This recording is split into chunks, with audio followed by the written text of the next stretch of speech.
এই প্লাজমাগুলোকে অনেক সেন্টিগ্রেড তাপমাত্রা নামিয়ে ঠান্ডা করে দেহে পুশ করা হয়। আপনার এক ব্যাগ রক্ত থেকে প্লাজমা আলাদা করা হবে, প্লেটলেটস আলাদা করা হবে, হিমোগ্লোবিন আলাদা করা হবে, শ্বেতকণিকা, লোহিত কণিকা আলাদা করে অনেকগুলো মানুষ বেঁচে যাবে।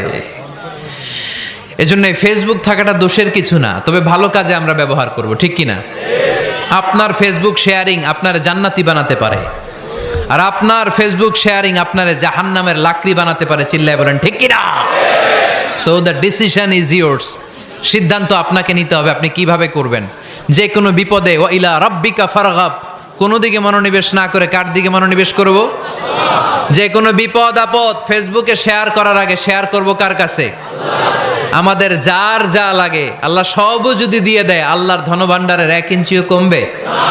হাদিসে কুদসিতে আল্লাহ বললেন, লাউ আন্না আউওয়ালাকুম ওয়া আখিরাকুম ওয়া ইনসাকুম ওয়া জিন্নাকুম, পৃথিবীর সব জিন, পৃথিবীর সব মানুষ বিশাল মরুভূমিতে দাঁড়িয়ে যদি আমার কাছে চাইতে শুরু করে, আল্লাহ এটা দাও, ওটা দাও, ওটা দাও, আমি আল্লাহ তোমাদের সব চাহিদাও যদি মিটিয়ে দেই, আমি আল্লাহর ধনভাণ্ডারের 1 ইঞ্চিও কমবে না। এজন্য চাইবো কার কাছে?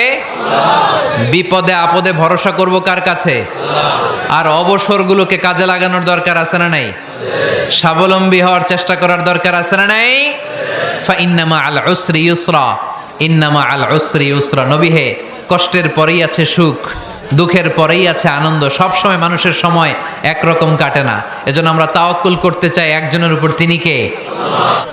যখন তোমার মন খারাপ হয় তুমি সূরা ইনশিরাহ তেলাওয়াত করো, কেননা সূরা ইনশিরাহর ভেতরে আল্লাহ এমন মোটিভেশনাল কথা রেখে দিয়েছেন, এমন ইন্সপায়ারেশন রেখে দিয়েছেন, আপনি পড়লেই আপনার হৃদয়টা শীতল হয়ে যাবে। এই সূরাটাকে আমরা 3 ভাগে ভাগ করব। এই সূরার প্রথম 4 আয়াতে আল্লাহ তাআলা বিশ্বনবীর প্রতি